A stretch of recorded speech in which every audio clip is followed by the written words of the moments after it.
tutup. Kang Heri. Bapak Ibu, kita lanjut untuk prosesi untuk tutup peti yang akan dipandu oleh Bapak Haryanto Tarji.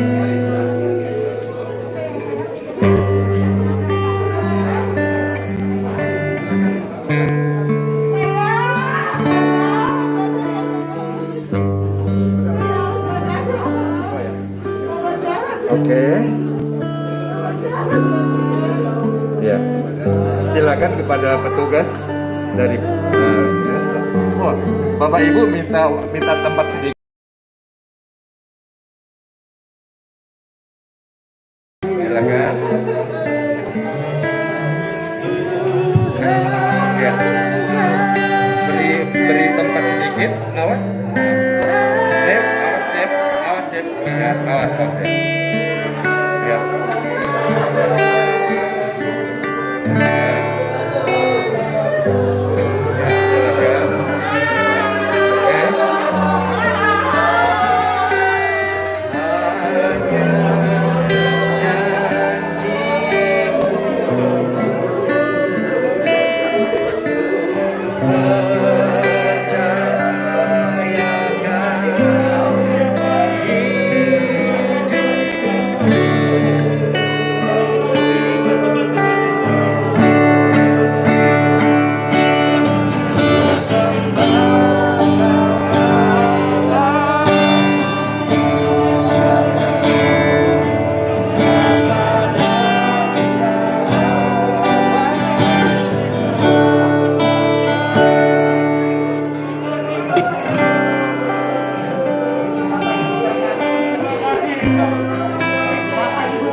Berfotonya di mana, Bu? Berfotonya di mana? Sekali lagi mohon perhatian diberikan kesempatan kepada keluarga untuk berfoto bersama sebelum berangkat. Keluarga berfoto bersama. Tolong diambil posisi sebelum berangkat. Berfoto bersama. Keluarga.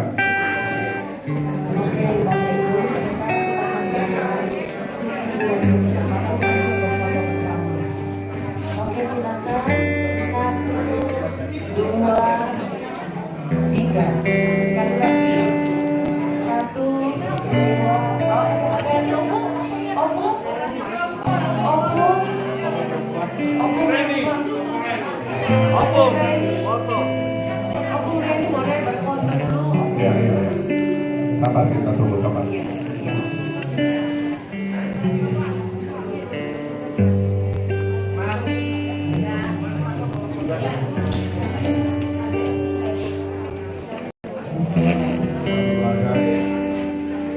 Keluarga ya. Bersama.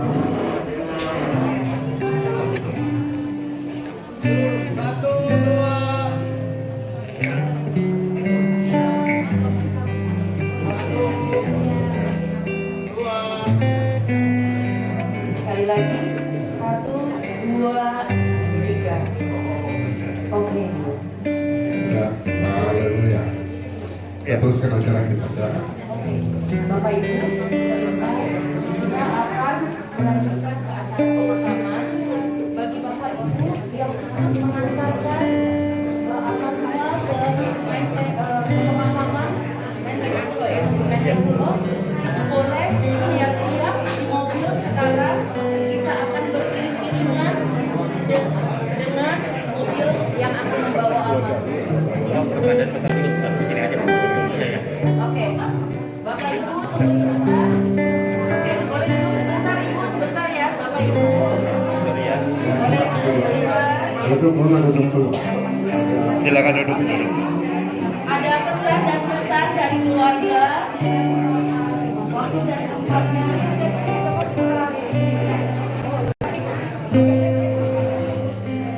Bapak Ibu boleh dipersilakan duduk. Kita akan mendengarkan kesan dan pesan yang akan disampaikan oleh Ibu Mirna Toping, adik dari Bapak Roy. Boleh untuk kita panggil dulu kakak dari Ibu Uli untuk memberikan kesan dan pesan. Waktu dan tempat saya persilakan. Saya mohon kita semua untuk duduk dulu. Akan ada kesan dan pesan yang mau disampaikan oleh keluarga.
Saya mewakili kakak dari adik kami yang terkasih, Uli.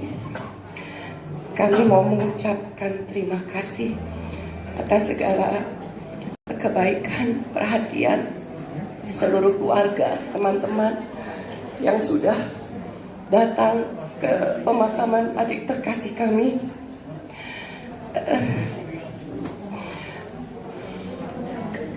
Adik kami yang kami kasih itu adalah dia selalu diam. Dia nggak pernah ngeluh, dia nggak pernah marah, hampir nggak pernah kedengeran suaranya itu besar atau kenceng ngomong sama orang. Itulah adikku. Tapi saat ini, waktu pada saat perjalanan dia sakit, kok saya begitu yakin kalau adik saya bakal sembuh. Karena semangatnya luar biasa. Semangatnya luar biasa. Dia bilang saya pasti sembuh, Tuhan Yesus pasti tolong saya. Dan kami semua yakin kalau adik kami bakal sembuh. Sampai kurang lebih 2 minggu yang lalu dia bilang, dia telepon, Nova, Len datang dong ke sini. Lo nggak rindu ya sama gue? Kangen lo sama lo, sama kalian. Datang dong ke sini. Akhirnya kita ke sana. Kita ke sana lama. Tapi dia cuma ngeliatin doang. Kakakku yang cantik. Dia bilang sama dokter, kakak saya cantik ya dok. Kakak saya cantik ya dok. Terus pandangan matanya itu ngeliatin terus. Sampai akhirnya kita berdoa. Kita doa. Terus pulang. Seminggu yang lalu dia bilang sama Roy, bikin video ya dek. Bikin video sambil joget-joget, sambil nyanyi dia. Terus bilang kirim dong ke grup kesayangan. Kita pikir waktu lihat video itu dia baru sembuh. Dan dia udah sembuh. Itu tepat 2 November. Kemarin 9 November ternyata dia malah pergi ninggalin kita. Tapi waktu kemarin dia sudah mulai gak sadar di rumah sakit. Hati rasanya kok gak ikhlas, hati rasanya kok gak mau kehilangan dia. Tapi pada saat saya disuruh berdoa, justru doa yang saya keluar, saya bilang kehendak-Mu lah yang jadi Tuhan. Saya tahu yang terbaik menurut kami belum tentu baik menurut Engkau. Dan Tuhan memutuskan lain. Dia terlalu sayang sama adik kami. Dia gak mau lagi ngelihat kalau adik kami kesakitan. Dia bawa, dia ajak untuk pergi ke tempatnya yang lebih indah, di surga yang lebih indah. Duduk di sebelah kanan Bapa bersama Yesus Kristus. Saat ini kami mau mengucapkan selamat tinggal adikku. Kami ikhlas. Kami ikhlas melepas engkau. Sampai ketemu lagi. Sampai ketemu lagi di surga ya sayang. Kau wanita hebat. Kau wanita luar biasa. Kau kebanggaan kami. Kau telah menyelesaikan pertandinganmu sayang. Dan kau telah memenangkannya. Terima kasih. Terima kasih semuanya. Tuhan menyertai kita semua. Amin.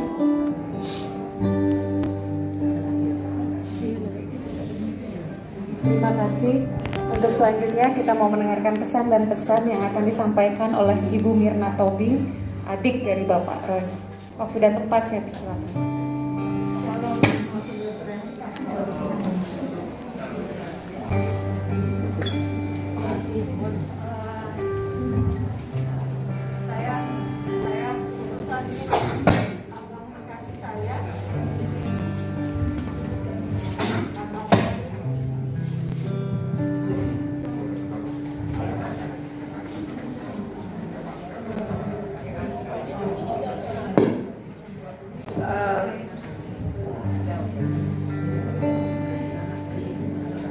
Saya percaya kalau semua yang Tuhan izinkan terjadi pasti terbaik. 3,5 tahun yang lalu saya kehilangan kakak saya yang pertama. Kakak ipar saya, Indah. Saat saya tahu kakak saya sakit kanker, saya cuma bilang sama Uli, cukup saya kehilangan 1 kakak. Tolong Uli berjuang. Karena saya gak mau kehilangan kakak lagi. Buat saya 2 kakak ini bukan seperti Eda kalau dalam bahasa Batak, tapi benar-benar kayak kakak saya. Karena saya anak paling kecil sendiri perempuan dengan 2 kakak laki-laki. Jadi saya melihat mereka seperti kakak-kakak saya, walaupun kami seumuran. Saya bilang sama Uli, janji ya Li, gak akan tinggalin saya. Cukup Indah yang pergi. Iya, dia mau berjuang. Saya percaya dia berjuang sampai akhir. Dia berjuang. Satu hal yang saya sangat bersyukur sama Tuhan, 2 kakak saya perempuan yang luar biasa berjuang untuk keluarganya. Tidak pernah mengeluh, tidak pernah berkeluh kesah sama saya, nggak pernah. Selalu melihatkan betapa cinta dan kasihnya untuk dua abang saya. Namun yang buat saya lebih bersyukur lagi, saya tahu seperti apa seorang suami yang baik di mata Tuhan, yang selalu ada buat istrinya, terutama ketika mereka sakit. Cancer bukan hal yang mudah. Ketika abang-abang saya harus berjuang mendampingi kakak-kakak saya tahu ada kesedihan di hati mereka. Saya tahu ada ketakutan dan kekhawatiran di hati mereka. Tapi puji Tuhan, mereka punya iman yang sangat kuat. Bahkan abang saya, Bang Roy, dia selalu telepon saya di saat dia merasa drop. Saya tahu, tapi dia tidak pernah bilang dia takut. Dia cuma bilang, kuatin abang ya dek, kuatin abang terus dan doakan abang terus ya dek. Bang, tugas abang udah selesai untuk Uli. Abang udah kasih yang terbaik untuk Uli. Dia selalu bilang sama Cibon, luar biasa Tuhan kasih suami buat aku, Bon. Dia suami terbaik yang Tuhan kasih buat aku. Dia berikan cinta yang luar biasa buat aku. Karena aku lihat sendiri bagaimana abangku selalu mencium dan memeluk Uli, selalu mengasihi dengan kasih Tuhan. Dan saya percaya setiap Tuhan kasih pendamping, Tuhan kasih tugas yang mulia dan terindah.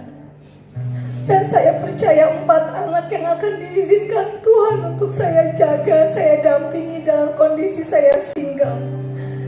Berkat Tuhan yang luar biasa buat saya. Saya percaya kekuatan dari Tuhan yang akan menyanggupkan kami semua untuk bersama-sama. Terima kasih untuk dukungan doa dari semua hamba-hamba Tuhan, dari gereja-gereja, dari keluarga Tobing, keluarga Simatupang, keluarga Siagian, semua keluarga Mangboru, Namboru, Tulang dan Tulang, Inang Muda, Manguda, semua. Maaf kalau ada hal-hal yang pernah salah dari kami semua. Maaf kalau mungkin ini merupakan kekagetan karena tiba-tiba sepertinya Uli pergi, karena ini memang permintaan dari Uli. Dia tidak mau banyak orang yang bersedih ketika dia sakit. Dia tidak mau untuk memberikan kesedihan, tapi dia selalu memberikan keceriaan seperti yang Kak Ellen bilang. Di mana ada Uli selalu ada keceriaan, dan saya percaya surga bersorak-sorai dengan kehadiran malaikat yang luar biasa atas Uli. Saya percaya kita akan ketemu lagi dengan Uli dengan cara Tuhan yang luar biasa. Kuat terus abang, kuat terus Jema dan Dev. Lanjutkan terus pelayanan mama ya. Itu yang mama pengen. Kalian hidup dalam Tuhan dan menghidupi Tuhan dalam hidup kalian. Tuhan memberkati kita semua. Terima kasih Ibu Mirna untuk kesaksiannya. Untuk selanjutnya kita mau mendengarkan kesan dan pesan dari Bapak Roy. Oke, dari Jemima silahkan.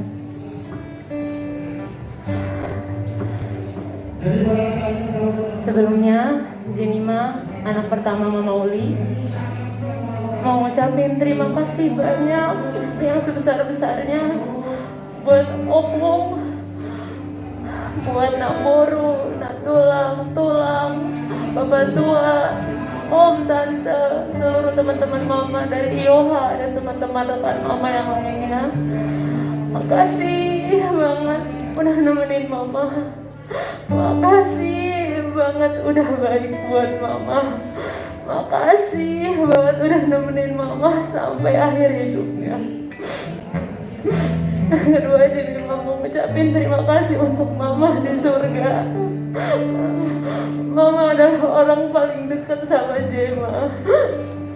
Semua cerita hidup Jema Mama tahu.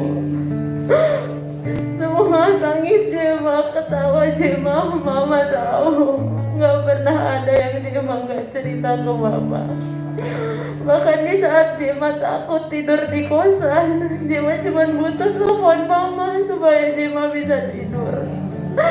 Sekarang Jema mikir kalau Jema takut, Jema harus lari kemana.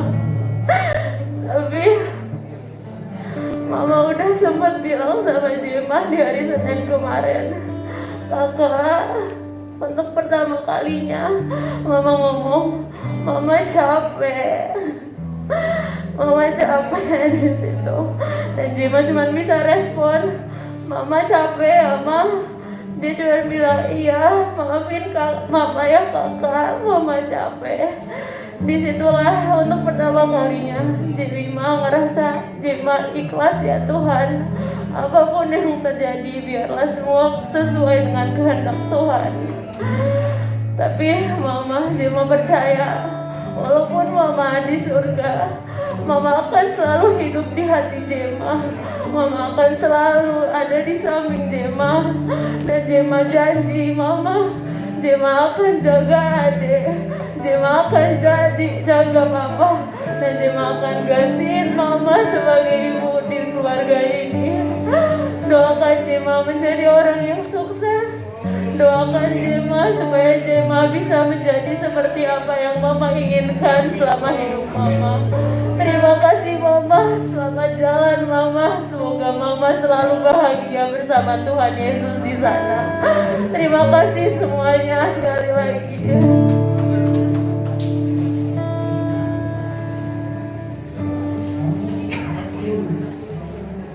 Selamat siang semuanya. Pertama-tama saya mengucapkan puji syukur kepada Tuhan kita boleh melepas dan menutup peti untuk memberangkatkan Mama ke tempat persalinan yang terakhir untuk menghormati Mama pada siang hari ini. Terima kasih untuk JPCC yang sudah melayani baik acara kemarin penghiburan, hari ini untuk tutup peti dan nanti untuk pemakaman. Sekali lagi mengucap syukur untuk segala kebaikan, pelayanan yang pakai Tuhan luar biasa. Terima kasih juga untuk Pak Aful yang kemarin juga melakukan kebaktian penghiburan.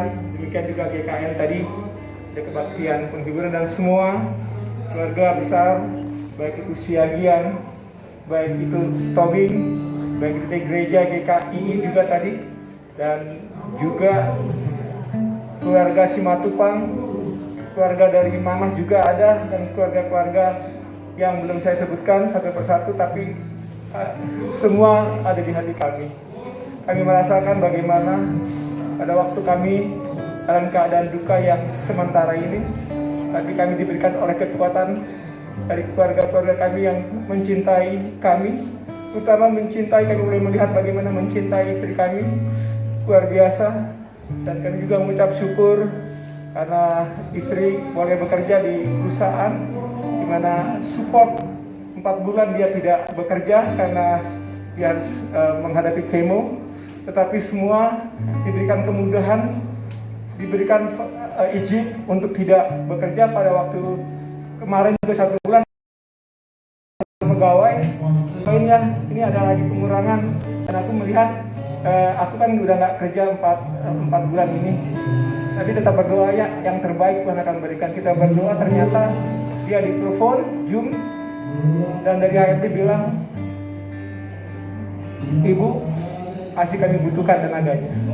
Luar biasa. Dan saya melihat teman-teman yang datang pada waktu di MNC, di rumah duka juga yang terus-menerus. Kami mengucap syukur, itu semua karena kebaikan Tuhan. Satu hal yang saya mau sampaikan, istri saya ini menderita kanker di bulan September 2021, dan dia diangkat ya di payudara, dan kemudian memang waktu itu clear, nggak ada masalah, dan dia tidak mau dikemo. Jadi baru dia ada batuk-batuk di bulan April Mei, dan dicek di bulan Juni, ternyata ada penyebaran ke paru-paru, dan dia harus dikemo. Pada waktu itu dia sudah bernapasnya kurang lebih, dia bilang saya harus bernapas itu 4 detik, saya harus tahan napas baru saya bisa napas lagi. Dan dia sempat ke Bali karena dia di perusahaan, dan dia bisa melakukan pekerjaan itu pada waktu jam kerja, karena tuh ada program dari pagi sampai sore. Malam dia istirahat, dia bilang, "Pak," dia video call, "temenin aku nggak kemana-mana tadi, aku cuma menyelesaikan pekerjaan." 3 hari dari itu dia pulang, terus kita cek, ternyata itu tadi dokter bilang dia kena penyebaran. Dan satu hal waktu itu dokter cuma bilang paru-parunya tinggal 10%. Tapi dia tidak pernah mau bilang, jangan bilang siapa-siapa. Kita terus berdoa. Satu hal waktu dia tidur aja dia tidak pernah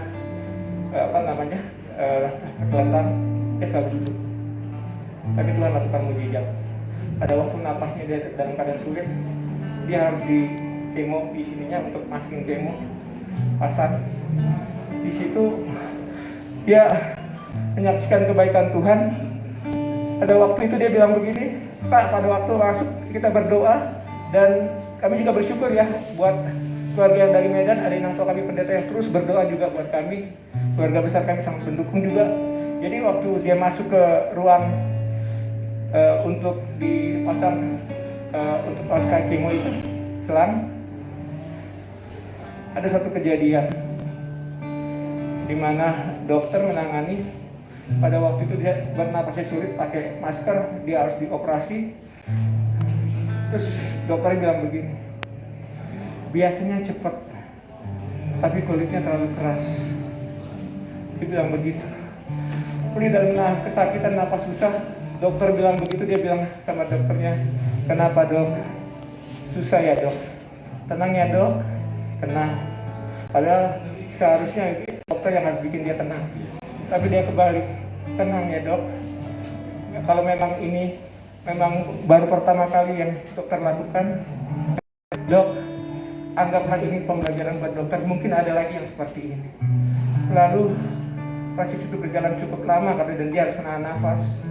Dan dia bilang, "Boleh nggak saya lihat ke sebelah kiri, saya perlu cahaya, saya nggak mau dalam kegelapan." Dia lihat ke kiri ada cahaya, kemudian dia itu. Terus dokter juga masih terus melakukan itu, berusaha. Terus dia menaikkan puji-pujian. Dokternya muslim, tapi dia berani untuk nyanyi di waktu itu di situ. Apa yang terjadi pada saat dia bilang, "Tuhan Yesus," dia bilang, saat itu terjadi dan dia bisa masuk. Terus saja. Puji Tuhan. Itu bagi saya dalam keadaan sesulit apapun, kondisi apapun, dia tetap percaya Tuhan dan tetap mengandalkan Tuhan. Tapi satu hal lagi, pada waktu selesai daripada operasi itu apa yang terjadi, saudaraku? Yaitu dia operasinya kan lokal ya. Ternyata dia perlu oksigen. Dalam operasi dia perlu oksigen. Jadi dia waktu masuk oksigen itu lupa dia masih butuh oksigen. Terus dia bilang, "Dokter, saya butuh oksigen, saya nggak bisa napas." Langsung buru-buru dikejar, dimasukin ke tempat yang ada oksigen, baru dia bisa bernapas lagi. Dia bilang kalau sampai dia nggak teriak pada waktu itu, mungkin aja, atau dia operasi total yang mungkin bisa terjadi ini, mungkin dia nggak dapat udara. Dan satu lagi waktu setelah itu dia bilang, "Saya bersyukur dia bisa melewati itu dan dia boleh menyaksikan kebaikan Tuhan atas kehidupan." yang satu waktu saya melakukan puji-pujian pada waktu dia sulit untuk bernapas, saya menyembah Tuhan, dia tertidur, dan ini yang baru saya tahu hari ini. Pada waktu dia tidur, saya menaikkan puji-pujian lagu yang dia suka, urapan Tuhan. Baiklah, dia mau dengar lagu urapan, saya terus penyembahan. Dan ku itu dilepaskan oleh urapan, dan ku itu dilepaskan oleh urapan. Oh, datanglah penuhiku sekarang.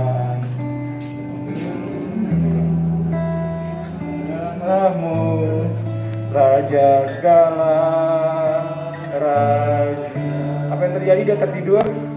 Setelah tertidur mungkin kurang lebih saya biarin aja 1 jam, tumben dia bisa tidur kok enak gitu ya. Biasanya dia tidur susah. Tiba-tiba dia bangun. Terus dia bilang, "Pak, kenapa?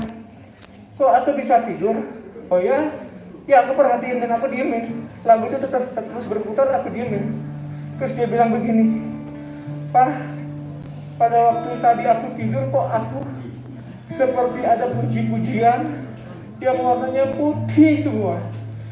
Dan aku dibawa suatu tempat yang katanya ada malaikat-malaikat di situ. Aku nggak tahu tempat itu, tapi tempat itu indah.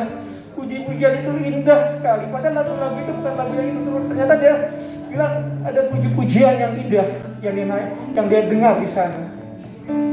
Pada waktu itu saya berdoa, terima kasih Tuhan, puji Tuhan, haleluya. Saya pikir waktu itu memang mujizat sudah terjadi, dan saya percaya waktu itu mujizat terjadi. Tetapi apa yang saya baca baru saya renungkan kemarin. Ternyata tempat yang indah ini hari ini, kemarin, dia pada waktu dia naik juga dia melihat bagaimana puji-pujian naik ke atas, bagaimana Tuhan dihormati, bagaimana dia bisa naik, bagaimana malaikat Tuhan ada di sana. Dan itu yang terjadi pada waktu 4 bulan yang lalu. Dia merasakan jamahan Tuhan. Dan hari kemarin saya baru bilang, maksudnya Mama Uli, apakah yang waktu Mama puji-pujian itu adalah pada waktu hari dia dipanggil Bapa ke surga. Tapi saya percaya pada waktu 4 bulan yang lalu Tuhan masih kesempatan buat saya, anak-anak saya untuk terus bersama-sama, untuk merawat dia. Dan saya melihat hari demi hari Tuhan kerjakan mujizat. Dan sampai kemo yang terakhir pernah bilang sama anak saya, dokter, clear, sebetulnya paru-parunya sudah bersih waktu itu. Ini mujizat kata dokter di MMC.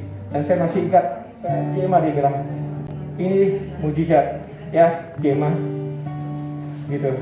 Tapi waktu dia tunggu saya ulang tahun tanggal 12, mama saya ulang tahun tanggal 16 tanpa kesakitan, rupanya dia ada sesek-sesek lagi. Ya tanggal 17 dia masuk, 3 minggu saya temenin dia di rumah sakit. Setelah itu pulang dia bilang, saya minta pulang aja karena kemo diulang lagi yang pertama karena ada sedikit problem di ininya, tapi terus ada pendarahan sedikit. Dan dia bilang, mungkin dia nggak bilang sama saya, bilang sama anak-anak, saya udah capek dalam hati, memang untuk kemo itu berat. Tapi saya percaya apa yang dia katakan pada waktu 4 bulan. Saya ingat dia sebetulnya sudah melihat pewahyuan dia tentang dirinya. Dia sudah melihat bahwa di surga itu ada puji-pujian yang begitu indah. Ada orang-orang yang ada di sana dengan jiwa kebesaran. Ada malaikat-malaikat Tuhan yang di sana, yang dia merasakan atmosfer yang luar biasa. Dan ini yang saya sampaikan hari ini. Kita pun nanti akan berjumpa di sana, tempat yang begitu indah. Puji-pujian ada di sana, dan kita bisa menghadiri, bertemu muka dengan Tuhan. Sekali lagi saya juga ingin, selama kita masih hidup, marilah kita melakukan yang terbaik, apa yang bisa lakukan berdampak bagi orang lain. Yang kedua, bagi saya juga dengan istri saya saat ini juga saya merasakan ketika dia hidup, bagaimana saya harus melakukan yang terbaik buat istri saya. Dan dia juga sudah melakukan yang terbaik bagi saya dan anak-anak saya. Melakukan yang terbaik bagi pekerjaan yang dia lakukan di tempat dia bekerja. Selama dia hidup, saya belajar tentang bagaimana bekerja dengan sungguh-sungguh dan melakukan yang terbaik. Dan ini memang yang Tuhan katakan, kita harus potensial, kita harus maksimal di dalam melakukan segala perkara. Karena setiap perkara yang kita lakukan, setiap apa yang kita lakukan, kita akan bertanggungjawabkan kepada Bapa di surga. Terima kasih untuk pada hari sekali lagi, segala puji hormat hanya bagi Tuhan. Saya mengucapkan terima kasih yang sebesar-besarnya bagi semua yang hadir pada saat ini. Keluarga besar kami mengucap syukur, JPCC yang sudah ada di sini, hamba Tuhan, Pak Apollo, dan semua hamba Tuhan yang saya percaya tidak bisa sebutkan. Terima kasih buat inang tua yang ada di Medan juga yang terus berdoa, amang guru kami, inang muda yang ada di sini. Terima kasih, Tuhan memberkati. Terima kasih.